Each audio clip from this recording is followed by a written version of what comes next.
Hello friends, welcome to YouTube channel for आपकी success. Good morning, मैं निहारिका सैनी। चलिए आज का वीडियो स्टार्ट करते हैं। और आज के इस वीडियो में हम परमाणु, अणु और मोल से रिलेटेड मोस्ट इंपोर्टेंट 25 क्वेश्चन को यहाँ पर सोल्व करने वाले हैं, वो भी पूरी डिटेल के साथ में। क्योंकि आपके सभी एग्जाम में से यहाँ से आपको एक से लेकर के 2 क्वेश्चन जरूर पूछे जाते हैं हर एग्जाम में, क्योंकि बहुत ही ज्यादा इंपॉर्टेंट ये टॉपिक है। तो आप मेरे साथ वीडियो के एंड तक बने रहिएगा। और जिस भी क्वेश्चन का आंसर आपको पहले से पता है तो अपना आंसर भी आप कमेंट बॉक्स में लगा सकते हैं, ताकि आपका भी रिवीजन होता रहे। ओके, तो चलिए फटाफट स्टार्ट करते हैं। क्वेश्चन नंबर फर्स्ट यहाँ पर है, फास्फोरस के अणु में कितने परमाणु उपस्थित होते हैं। तो देखिए आपको कहा गया है कि फास्फोरस का जो अणु होता है उसमें परमाणु की संख्या कितनी होती है। तो आपको पता होना चाहिए कि जो फास्फोरस होता है वो P4 के रूप में स्थायी होता है। क्या होता है? P4 के रूप में ये स्थायी होता है। तो इसमें परमाणु की संख्या कितनी है? तो ये होती है 4। कितनी होती है इसमें? परमाणु की 4 संख्या इसमें होती है। तो ऑप्शन आपका यहाँ पर बी बिल्कुल करेक्ट हो जाएगा। चलिए नेक्स्ट क्वेश्चन देखते हैं। नेक्स्ट क्वेश्चन देखिए, धातु और अधातु युक्त यौगिक आवेशित कणों से मिलकर बने होते हैं, इन कणों को कहते हैं। तो बताना है जो धातु और अधातु युक्त जो यौगिक होते हैं, कंपाउंड होते हैं, वो आवेशित कणों से मिलकर के बने होते हैं। तो इन आवेशित कणों को क्या कहा जाता है? फॉर एग्जाम्पल आप देख सकते हैं जो NaCl होता है, क्या होता है? NaCl यानी कि नमक होता है, उसमें क्या होता है? सोडियम क्या होता है? धातु होती है, लेकिन क्लोरीन क्या होता है? तो ये अधातु होती है, नॉन मेटल होती है। अब ये आवेशित कणों से मिलकर के बने होते हैं, यानी कि Na+ और Cl- ये मिलकर के बने होते हैं। तो Na+ और Cl- इनको क्या कहते हैं? तो इनको आयंस कहा जाता है। क्या कहा जाता है? आयन इनको कहा जाता है। तो ऑप्शन आपका ए बिल्कुल यहाँ पर राइट हो जाएगा।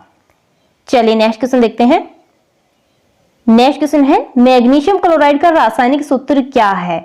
तो यहाँ पर आपको मैग्नीशियम क्लोराइड का रासायनिक सूत्र फॉर्मूला आपको बताना है क्या होता है। तो देखिए आप किस तरह से बनाएंगे यहाँ पर इसका रासायनिक सूत्र। तो देखिए मैग्नीशियम क्या होता है? Mg होता है, और क्लोराइड क्या होता है? Cl होता है, यानी क्लोरीन होता है। अब देखिए मैग्नीशियम की संयोजकता कितनी होती है? तो ये 2 होती है, और क्लोरीन की कितनी होती है? तो ये 1 होती है। तो आपको क्या करना है, किस प्रकार से रासायनिक सूत्र बनाएंगे। तो आपको यहाँ पर इसकी संयोजकता मैग्नीशियम के साथ लिखनी है, और जो मैग्नीशियम की संयोजकता है वो क्लोरीन के साथ में लिखनी है, यानी कि क्रॉस आपको करवाना है। तो किस तरह से बनाएंगे यहाँ पर? Mg1Cl2, और 1 को हम यहाँ पर लिखते नहीं है, तो क्या बन गया इसका फॉर्मूला? MgCl2 इसका फॉर्मूला बन गया। ये क्या है? Magnesium chloride.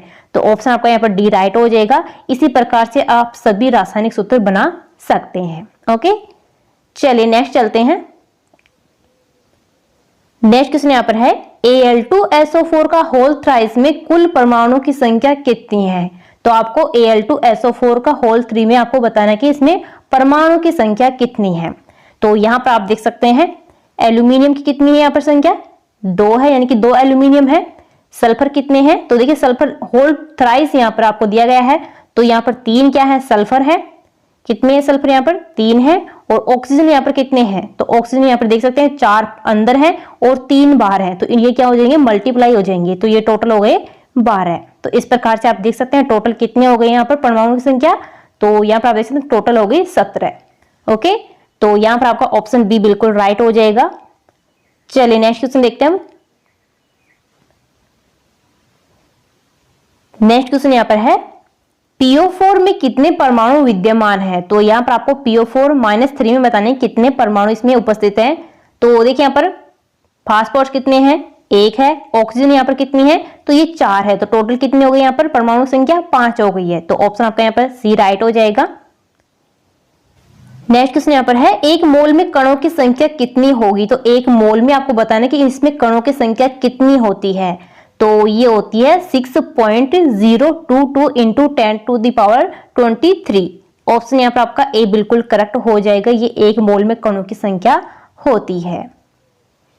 अगला क्वेश्चन देखते हैं, 1 मोल में जल के कितने अणु उपस्थित होंगे।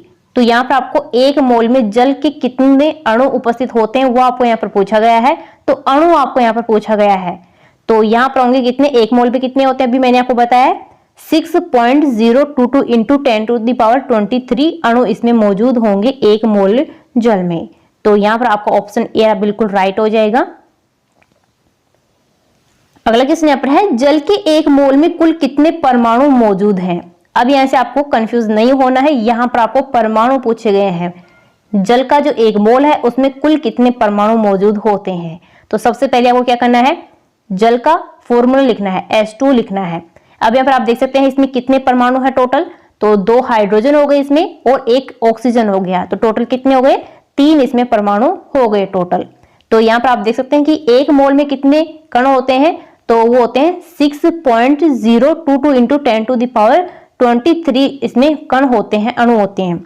तो यहाँ पर आपको पूछा गया कि जल का 1 मोल होता है उसमें टोटल परमाणु की संख्या कितनी होती है। तो जल में कितनी होती है, 3 होती है, तो 3 से इसको इंटू कर देंगे तो यहाँ पर आ जाएगा ऑप्शन ए, 3 इंटू 6.022 इंटू 10⁻23 परमाणु इसमें मौजूद होते हैं जल के 1 मोल में। तो ऑप्शन आपका यहाँ पर ए राइट हो जाएगा। अगला क्वेश्चन यहाँ पर है, एक परमाणु के द्रव्यमान को क्या कहा जाता है। एक परमाणु का जो द्रव्यमान होता है उसको क्या कहते हैं, तो इसको परमाणु द्रव्यमान कहा जाता है। ऑप्शन ए आपका बिल्कुल सही हो जाएगा। नेक्स्ट क्वेश्चन यहाँ पर है, जिंक का परमाणु द्रव्यमान कितना है। तो जिंक का परमाणु द्रव्यमान पूछा गया कितना होता है, तो ये होता है 65 म्यू। ऑप्शन यहाँ पर आपका सी राइट हो जाएगा। अगला क्वेश्चन देखिए, नाइट्रिक अम्ल का आणविक द्रव्यमान कितना है। तो यहाँ पर आपको आणविक द्रव्यमान पूछा है नाइट्रिक एसिड का। तो सबसे पहले आपको फॉर्मूला लिखना है नाइट्रिक एसिड का, क्या होता है, HNO3 इसका फॉर्मूला होता है। तो सभी को आपको अलग अलग निकाल लेना है, फिर सभी को एक साथ जोड़ देना है। तो हाइड्रोजन का कितना होता है आणविक द्रव्यमान, ये होता है 1। कितना होता है, एक हाइड्रोजन का 1 होता है। उसके बाद में नाइट्रोजन का कितना होता है, तो ये 14 होता है, एक नाइट्रोजन का 14 होता है। और ऑक्सीजन का कितना होता है, तो ये होता है 16, एक ऑक्सीजन का 16 होता है, लेकिन यहाँ पर आपको 3 ऑक्सीजन दिए गए हैं, तो कितना हो गया, 48 ये हो गया। तो टोटल इसको आप जोड़ दोगे तो आपका आंसर यहाँ पर आ जाएगा कितना, 63 यहाँ पर आपका आंसर आ जाएगा। तो ऑप्शन आपका यहाँ पर सी बिल्कुल राइट हो जाएगा। चलिए तो नेक्स्ट क्वेश्चन देखते हैं। तो यहाँ पर आपका नेक्स्ट क्वेश्चन है, जल का ग्राम अणु द्रव्यमान कितना है। तो यहाँ पर आपको ग्राम में पूछा गया है कि जल का ग्राम में अणु द्रव्यमान कितना होता है। तो ये होता है कितना, 18 ग्राम। ऑप्शन आपका यहाँ पर बी राइट हो जाएगा। 18 ग्राम कैसे होता है, तो देखिए H2 यानी कि जल के लिए पूछा है, तो H2O में हाइड्रोजन का 1 होता है, तो 2 हाइड्रोजन यहाँ पर आपको दे गए तो 2 हो गया। ऑक्सीजन, एक ऑक्सीजन कितना होता है, 16 होता है। तो टोटल यहाँ पर कितना हो गया, ये हो गया 18 ग्राम। ग्राम में आपको पूछा है तो ग्राम में आपको बताना है। चलिए नेक्स्ट चलते हैं। नेक्स्ट क्वेश्चन है, निम्न में से कौन एक अवगाद्रो संख्या को निरूपित करता है। तो अवगाद्रो संख्या बतानी है कौन सी होती है, तो ये होती है 6.022 इंटू 10⁻23। तो ऑप्शन आपका ए राइट हो जाएगा। अगला क्वेश्चन देखिए यहाँ पर, CaCl2 का मोलर द्रव्यमान कितना है। तो आपको कैल्शियम क्लोराइड का मोलर द्रव्यमान यहाँ पर पूछा गया है कितना होता है। तो यहाँ पर आप इजीली निकाल सकते हैं। तो देखिए कैल्शियम का कितना होता है, कैल्शियम कितने पर आता है, तो ये 20 नंबर पर आता है। तो इसका जो द्रव्यमान होता है, मोलर द्रव्यमान कितना होता है, तो ये होता है 40। कितना होता है, 40। क्लोरीन कितने पर आता है, 17 पर आता है। तो इसका जो द्रव्यमान होता है, मोलर द्रव्यमान, वो कितना होता है, ये 71 होता है, यानी कि 35 पॉइंट कुछ होता है। तो ये टोटल होता है 71। तो टोटल इसको जोड़ लेना आपको कितना हो जाएगा, तो ये हो जाएगा लगभग कितना, 111। तो यहाँ पर आपका राइट आंसर हो जाएगा ऑप्शन सी, 111 ग्राम। यहाँ पर आपको मोलर द्रव्यमान पूछा है तो आपको किस में बताना है, ग्राम में बताना है। ऑप्शन सी आपका यहाँ पर राइट हो जाएगा। चलिए नेक्स्ट क्वेश्चन देखते हैं। नेक्स्ट क्वेश्चन है, 52 ग्राम हीलियम में मोलों की संख्या कितनी होगी। अब यहाँ पर आपको मोलों की संख्या पूछी गई कितनी होगी 52 ग्राम हीलियम में। तो देखिए सबसे पहले यहाँ पर आपको क्या करना है कि हीलियम का मोलर द्रव्यमान कितना होता है। तो हीलियम का जो मोलर द्रव्यमान होता है वो 4 होता है। कितना होता है, 4 होता है, क्योंकि हीलियम 2 नंबर पर आता है, तो इसका मोलर द्रव्यमान कितना होता है, 4 होता है।